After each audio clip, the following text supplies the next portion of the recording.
in this episode of Yoga Yay. First of all, everybody knows that everything you see on social media is 100% accurate. So let's just leave it at that. Susan, is that you? Oh, hi, Moms. Hi. Hey, what are you doing? I'm doing yoga.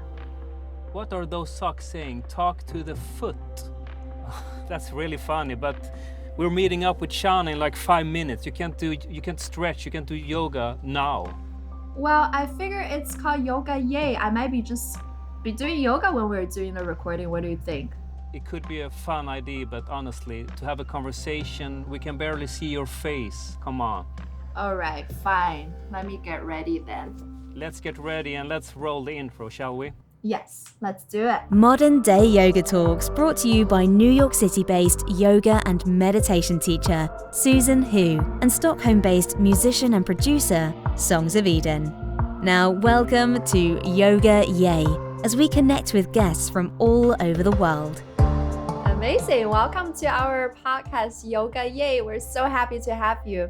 And we usually start our podcast with this welcome Om, which we turn our welcome into a sound vibration of Om to really send out our love, our higher vibration to the world. Would you join us today? I would love to join you today. Thank you. Amazing. Let's do this.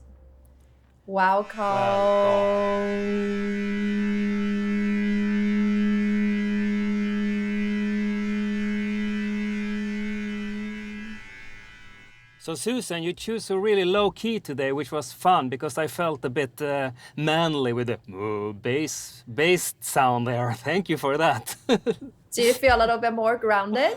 That too, definitely. Probably because I've been talking a lot already today, so my voice is like, okay, let's slow down a little bit.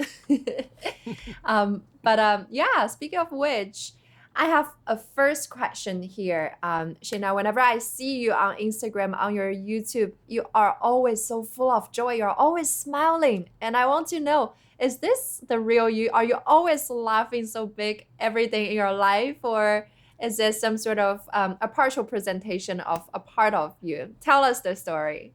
Well, first of all, everybody knows that everything you see on social media is 100% accurate. So let's just leave it at that. All the time.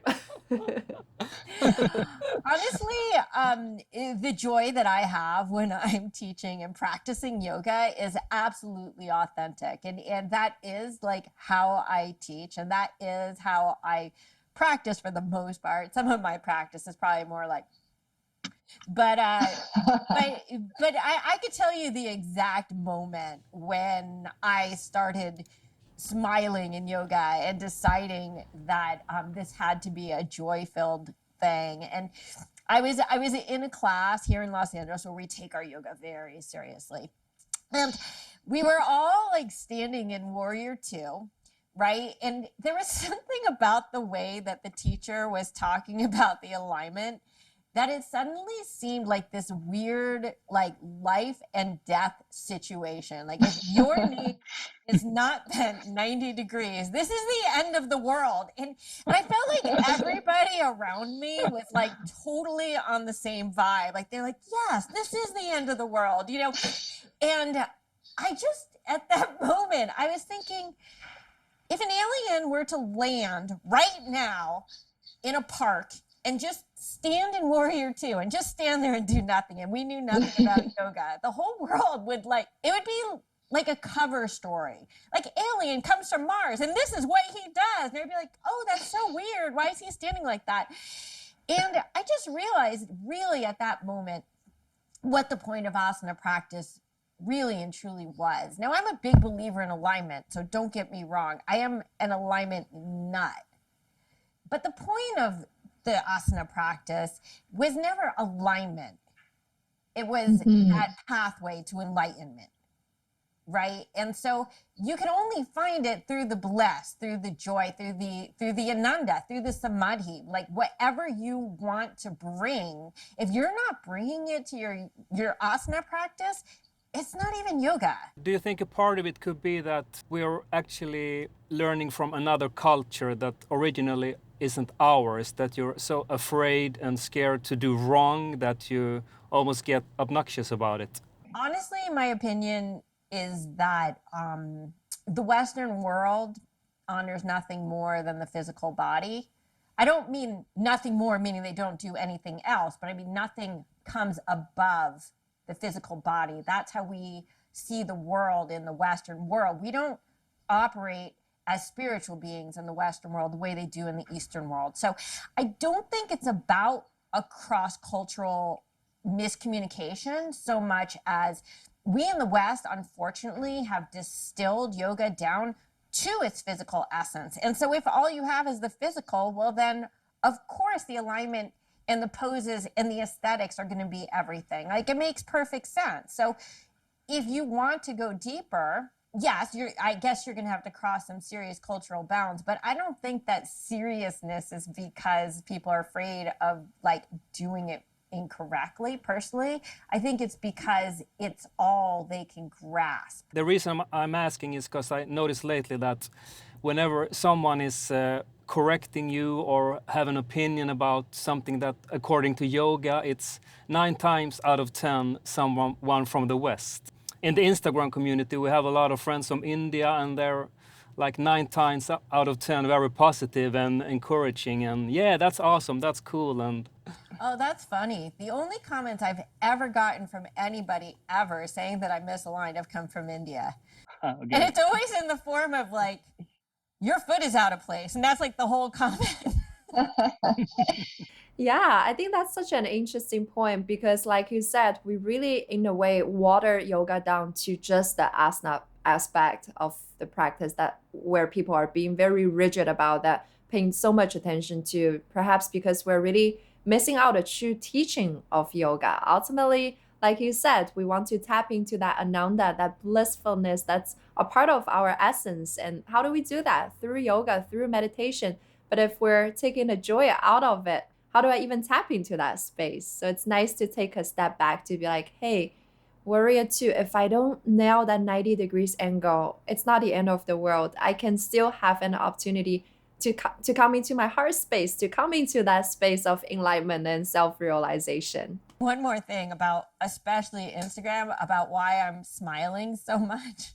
You know, I make up almost all my poses. So I'm just sitting there like making things up, and it makes me laugh because I'm like, what if I put my foot there? And it's like just totally ridiculous to me that I'm even doing this stuff. Like, Instagram to me has just become not much more than just a game that I play. You know, I take all the classical alignments that I know very well, but I just mix and match them and create new things. And to me, it's just funny.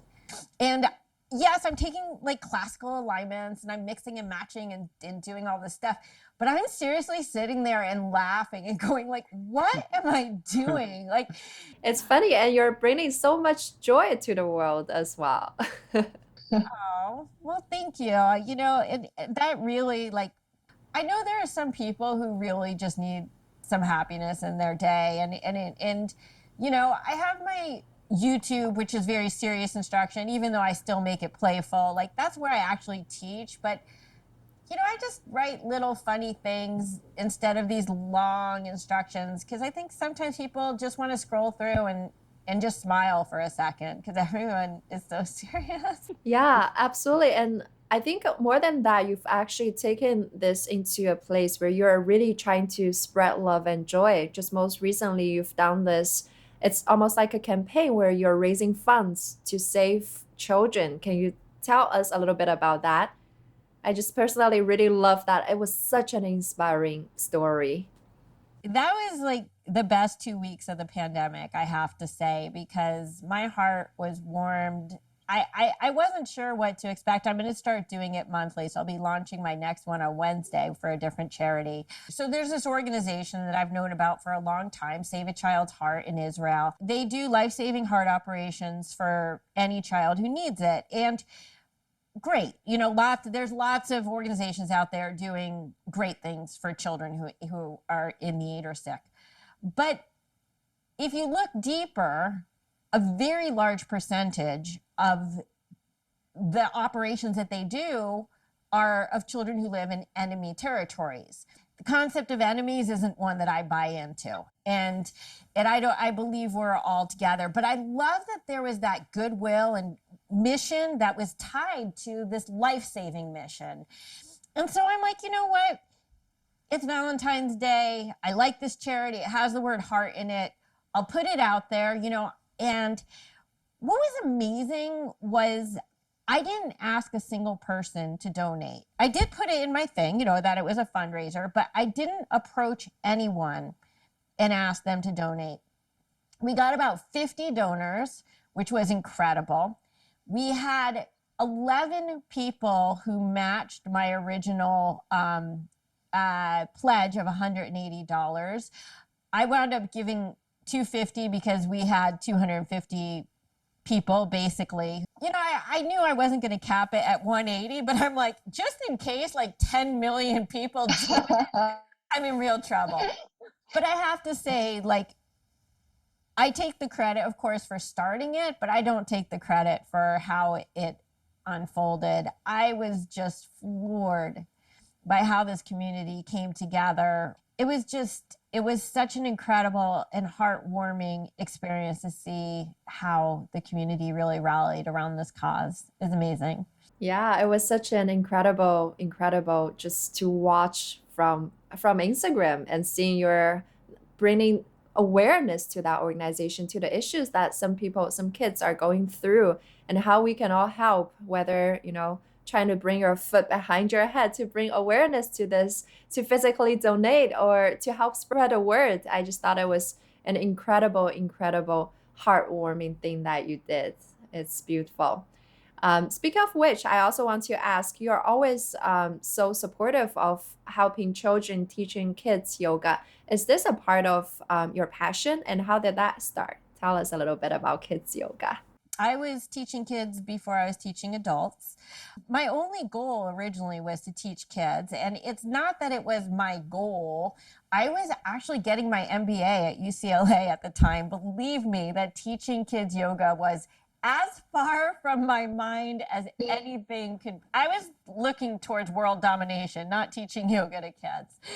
So I was getting my MBA at UCLA at the time, and believe me that teaching children yoga was like the furthest thing on from my mind. My goals at the time included basically like world domination. That was pretty much the path that I was on. And I found yoga totally on accident. That's a whole nother story. And it just spoke to me on such a visceral level. It was the first time in my life that anybody ever told me it was okay to fall. And all I could think of was, why didn't someone tell me this when I was 3? Because my whole life would have been completely different. The concept of yoga to children was completely novel at best and absolutely ridiculous at worst. Most people saw it more on the scale of absolutely ridiculous. So what inspired you to start when no one else was even remotely thinking about teaching kids yoga, or yoga in that case? So growing up, I was this golden child, right? Like I could do no wrong, you know, and I had one goal in life, and that was to go to Stanford. That was it. That was it and it. And, you know, this meant, you know, taking all AP classes and always playing all the sports and being in, you know, junior achievement. And you just go down the list of every single thing that you could possibly do to get into the school of your choice, and you know, studying SATs 24/7. And I didn't get in. And it was the first time in my life that I really, really failed. I mean, like on the largest possible scale. And it devastated me beyond belief. I really and truly, it's hard for me to talk about even now, I mean, which is so funny because it was 30 years ago.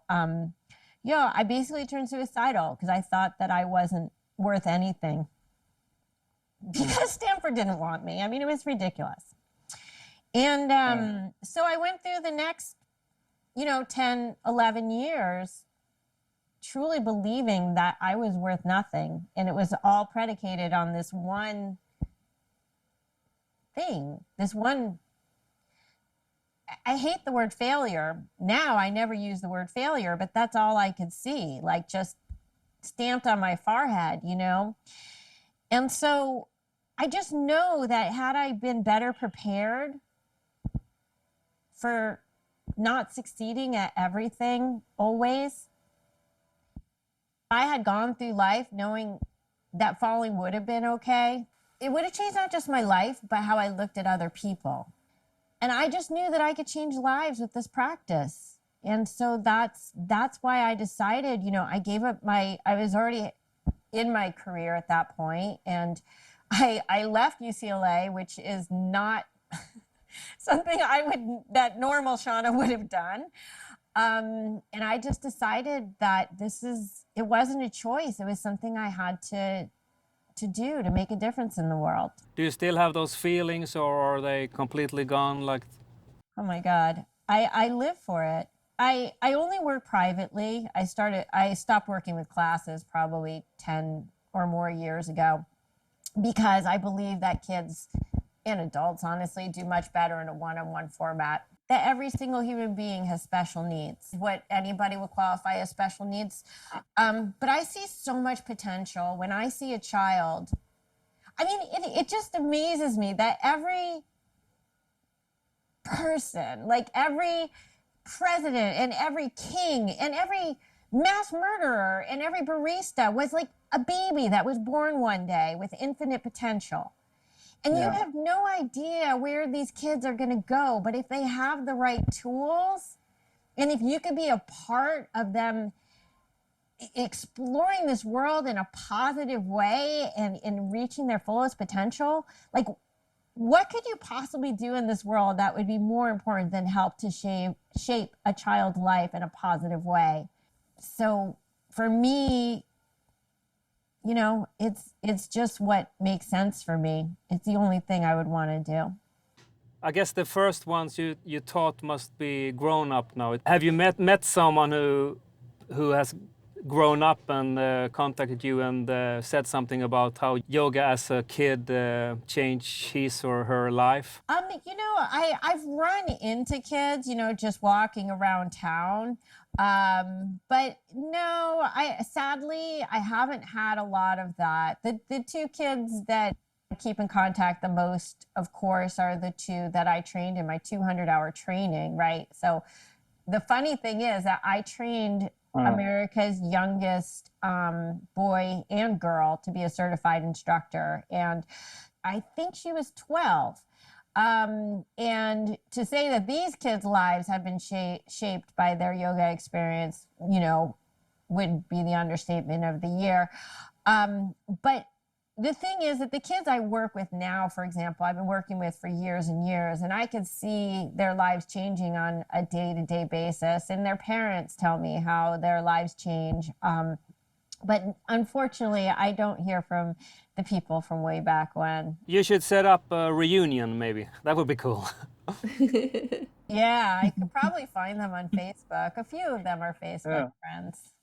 So just for fun, to take a little short break, we usually ask our guests some flash questions which you don't get to think. It's super simple, super straightforward. I'm going to start with the first few questions. We're about to ask you a few flash questions. Try to answer without thinking too long. Yoga or meditation? Yoga. And loud noise from hungry kids or loud noise from upset millennials? Loud noise from hungry kids. Awesome. Amans, do you want to take the other few? Yeah, here's mine. Never ever do a handstand again, or start every sentence with, "Oh, that reminds me of one of my awesome yoga poses." Absolutely, number two. I start every sentence that way anyway. Love it. Okay, next one. Hot yoga or hot chocolate? Oh, that reminds me of one of my yoga poses. Hot chocolate. Hands down, hot chocolate. I'm not a hot yoga fan. Okay, last question. Susan or Mons? Oh, come on. Oh, that's a bad one. Who's Mons? Love it. Yes, Love it. you got the correct answer. Yeah, so that's just for fun. But speaking of veganism, just from the little I know about you through the lens of social media, I recognize you live a very, very structured life. You're vegan, you don't take any intoxicants, you even have a designated space for your yoga. It's almost like you're living the lifestyle of a rishi back in thousands of years ago. How do you live a life that's really structured, really based on the principle of yoga, but still be adaptable, be flexible with your modern day life? Do you hang out with people that's not vegans? Do you hang out with people who drink coffee? Just tell us a little bit about how you navigate with the knowledge you have, the practice you have, and the world we have to live in. Yes, I live a very, very, very structured and disciplined life. And listen, the yamas and niyamas I take very, very seriously. And I really and truly, not only do I live my life that way, but honestly, I always have. One of my teachers, my first teacher, Brian Cass, when I started subbing for him, I said, I haven't even been practicing for a year yet. And he says, yes, you have. You've been practicing your whole life. And Yeah. I really have. I mean, that's just, it resonates with me. And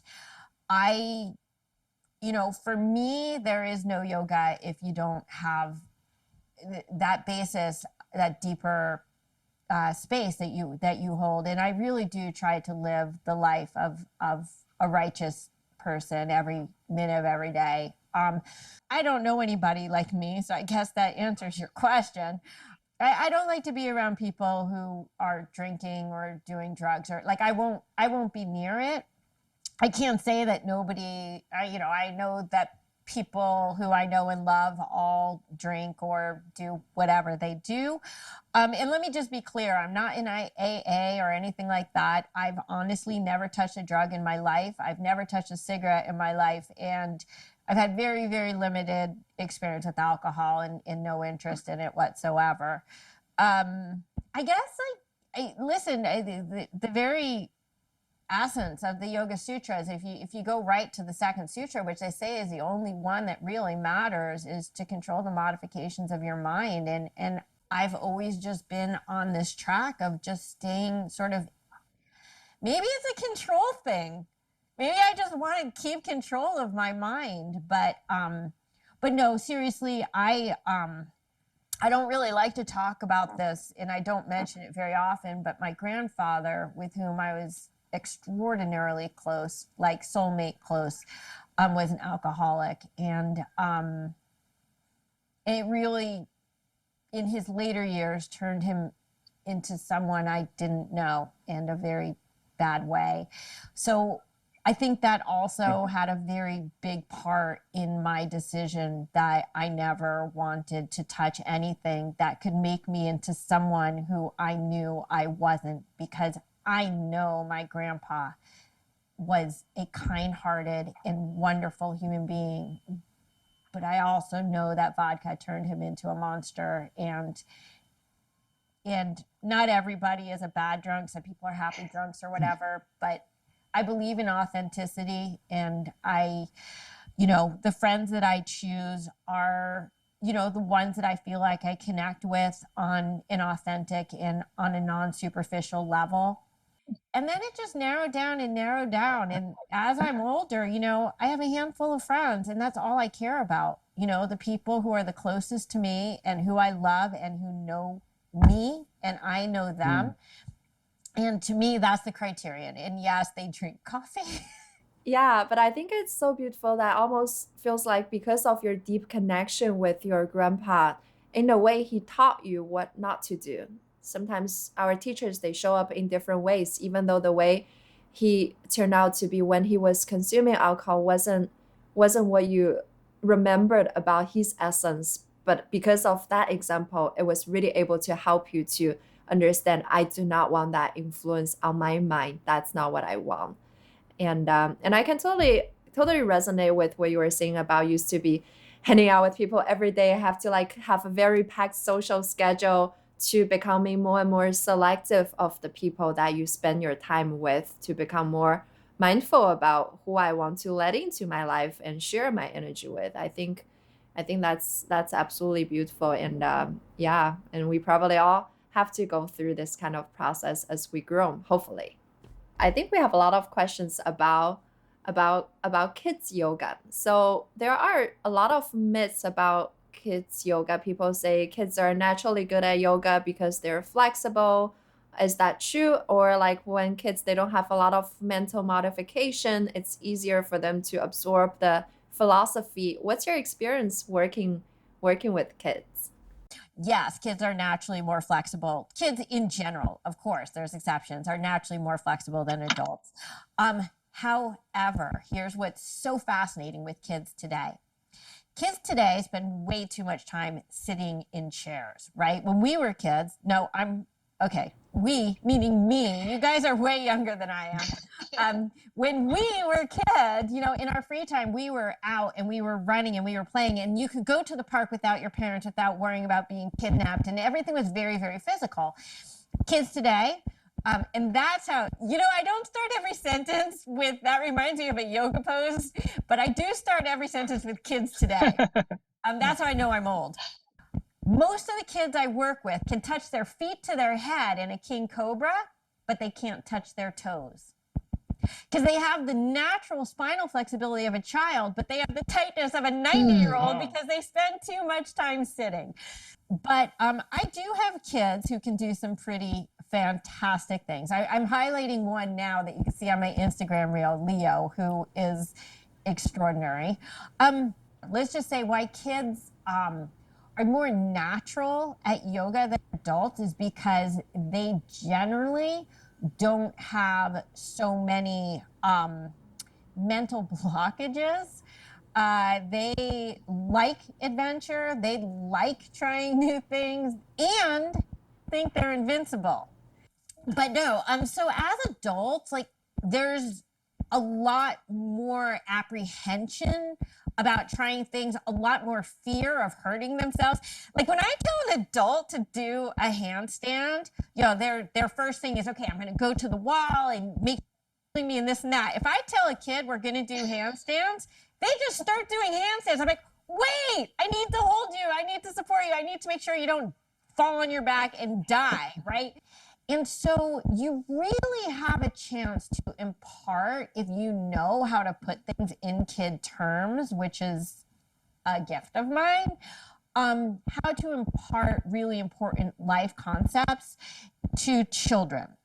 The problem with talking about life concepts to adults is a lot of times it sounds very preachy or very try hard, or I hate to say it, very fake. It's like, yeah, I'm this yoga instructor who does handstands in Los Angeles, and I'm here telling you how to live a spiritual life, right? And it just seems like, wah, wah, wah. It's incredibly important to me that I never put my own ideas in a child's mind. So I don't talk to kids about being vegan. I don't talk to kids about being vegetarian. Unless they ask me, I'll tell them. But I do not make life choices for children. And likewise, I never talk about religion. I never talk about Hinduism. I don't chant with children. I believe that a parent has every right to make their choices of what they do and do not want their children to hold as their own moral code or their religious code. And so in utter respect for all parents, I never say anything that is not just generally universal. So I'll talk to kids about respect and respecting everyone and respecting animals and respecting, your parents and respecting your teachers and but I'm not going to tell them that means you don't eat animals. I would never say that. I would love to add to that what you were saying about boundaries. I see the exact same thing in music. You can barely find someone under 5 years old that sings out of tune or sings in the wrong key, but then something is happening, like you get something in your head that makes you're not as open-minded about music, and they have the rhythm, they have the the key and everything put together. But then at the age of 5 to 10 maybe, something happens and you just snap out of the kind of almost God-given thing that is music. Yeah, that's incredible. I feel like probably when we were younger, we all just really live in a way that's feeling connected with the body, with the mind, whatever we're doing. And as we grow older, maybe one day someone offhand is saying, "Oh, you're a bad singer," and that planted that seed in our heart. Oh, I maybe my voice is not so good. I should not try to do that. Or maybe someone tell you that you're such a bad dancer. Stop doing that in front of people. And naturally, that was me when I was a kid. I used to dance when I was like, I learned dancing from age 4. But then at some point, my parents were like, "You're not good at this. Like, just stop doing it." And then it's like, oh, maybe I shouldn't be doing that. And we start to like shrink. And that light started to dim until perhaps we find yoga, we find something else, something that helps us to really reconnect with that light within. So when you teach kids yoga, do you use music? No, I don't. I don't use music for adults or kids. I know that's not the answer that you want to hear. The only time that I use music for children is like for a specific activity, and it's always Songs of Eden. No. But no, I honestly, this comes back to, again, the second sutra. And I do believe that yoga, that music, and by the way, in real life, I always have music on, like always. I even sleep to it. Like, I love music. And the only time it goes off is when I practice. Because music is a distraction. It is. It's pulling your mind in another direction. Even if you see it as a grounding, it's grounding you because it's distracting you from the challenge of the practice or what you're going through in your practice. And I also believe that your breath is the metronome for your practice, and that if you can't hear your breath and fully connect with your breath, that it's hard to have a full asana practice. I've only practiced with super classical teachers none of whom ever use music. And so that also, because it's my upbringing, I was brought up without music. And, one of my teachers, Annie Carpenter, right, was a ballet dancer, professional ballet dancer. Of course, she always performed to music, but it didn't come into the yoga space. And so yeah, music is not a part of my yoga practice. But when I work with kids, there are certain activities that I might use music, like for sun salutations, I call it the Yogi Pokey with young kids. And I wrote like a Hokey Pokey song that, to help them learn the sun salutations. But I use musical as a vehicle sometimes with kids, but never as background. Does that make sense? Then what about other sound vibration like mantras? Do you use mantras for your practice? I mean, I use mantras in meditation, but I don't necessarily do verbal mantras. I used to. I had a mantra from that Dharma Mitra gave that really, really, really resonated with me. The problem was he couldn't translate it. And it's hard. I believe there's an extraordinary power in words. And I don't believe in saying words that I don't know what they are, especially because a mantra is in essence a prayer. But I do sometimes, practice mantra in meditation. But even that, like, I really try to go for a more pure meditation, which is the blank mind, the blank slate meditation. And I only use mantra when I'm having trouble meditating because it's a distraction. Right? It's the difference between Dharana and Dhyana, right? It's that you give yourself something to focus on if you can't focus, right? So I'm not going to say mantras are a tremendous part of my practice, unfortunately, but I certainly understand that they're very powerful. Yeah, totally. I think we all have a different body, different mind. Maybe for some of us, it's easier to use a mantra as a way to concentrate the mind, to go into the meditation. Maybe for some of us, it's easier to have that blank state, that peace of mind, so we can get into that state.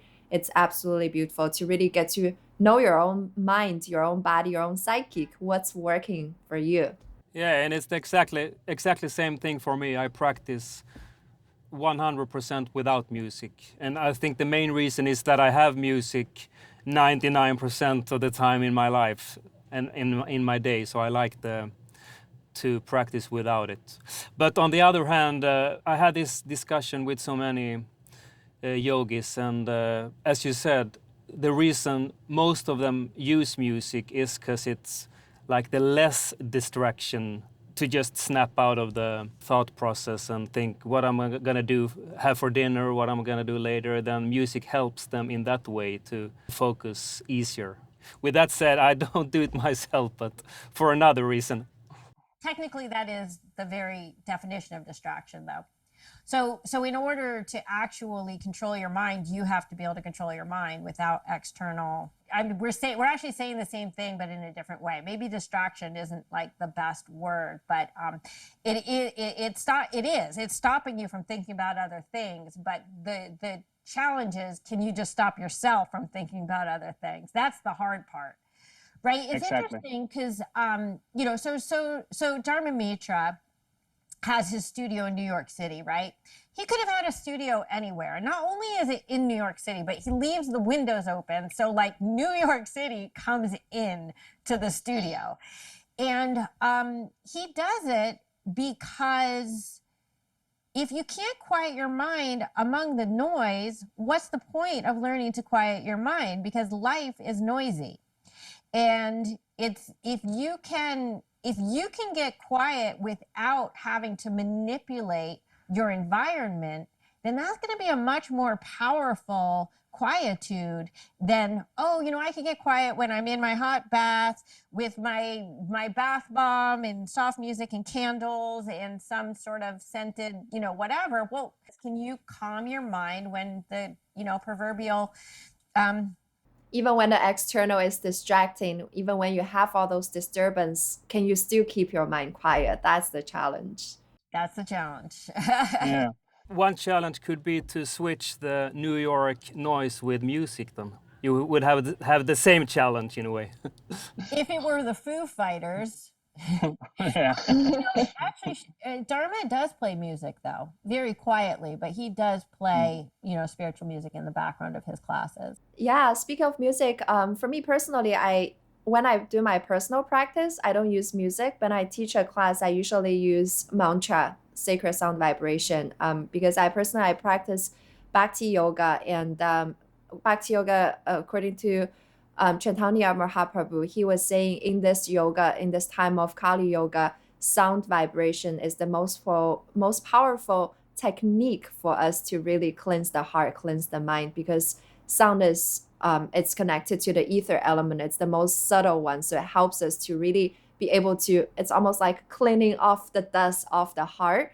So when I do teach my classes, I love putting on some soft mantras, especially mantras to invoke the love and devotion, Maha Mantra.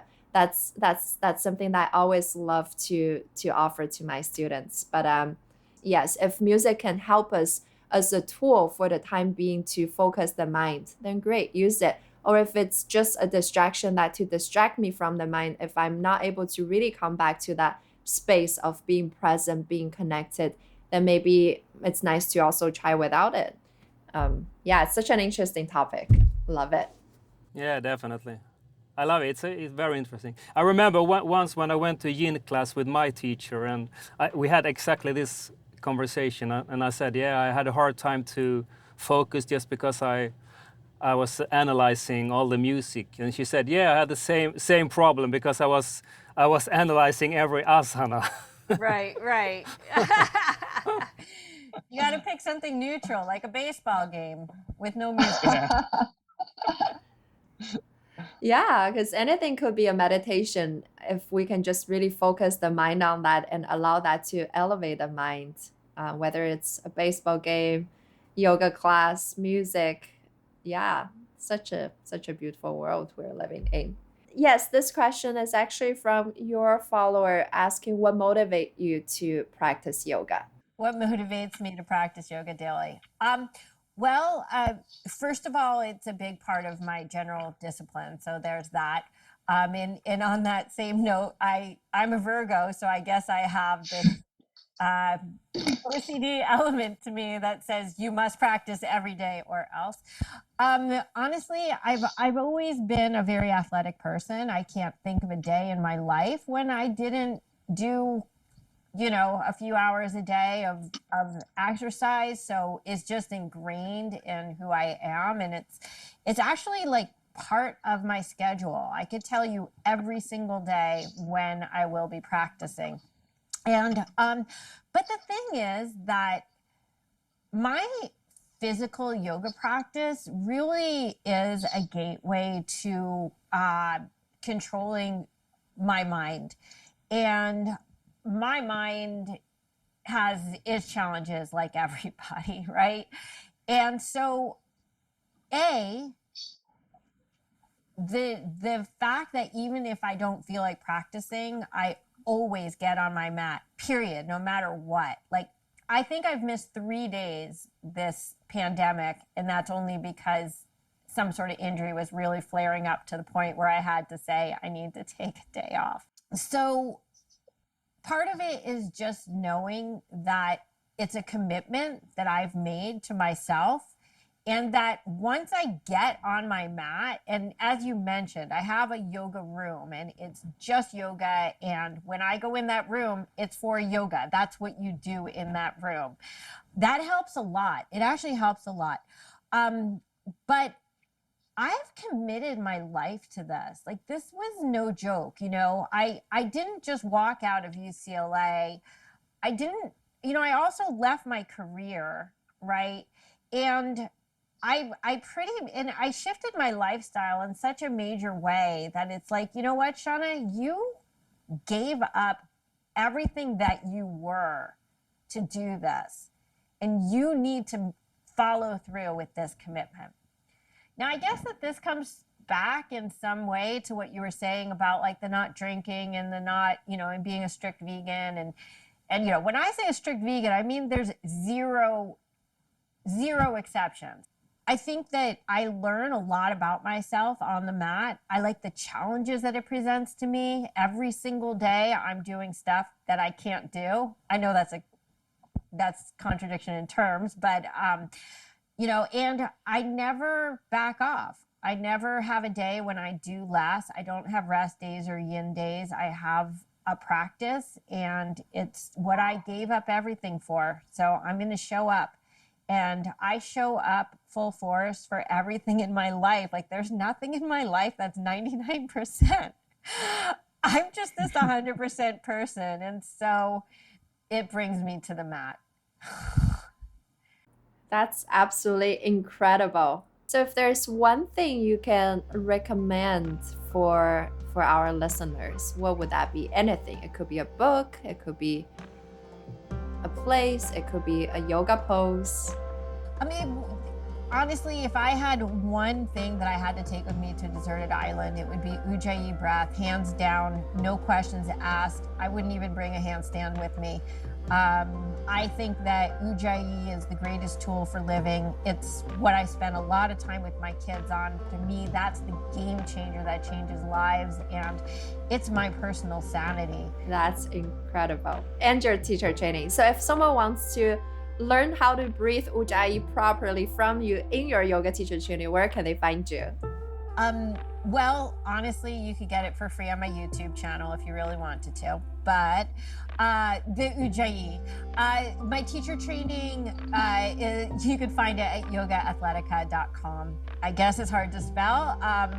But if you Google YOGAthletica, Shana Meyerson, spell it however you want, Google will find me. And if people want to get in touch with you about teaching their kids yoga, they can also find you on your website. So miniyogis.com is my kids' website, which has an S at the end. So it's MINIYOGIS.com. That's my kids' website. Such a joyful conversation with you. Thank you so much for being with us today. And usually in closing, we also do our silly happy dance of yoga. Yay! Would you join us for this? It's like the start of YMCA, basically. All right. Mouse, would you like to do the honor and come? I would love that. Are you ready, guys? Yes. 1, 2, 3. Yoga. Yay! Thank you for listening. Connect with us on Instagram, Yoga Yay Podcast, or send us an email, yogayaypodcast@gmail.com.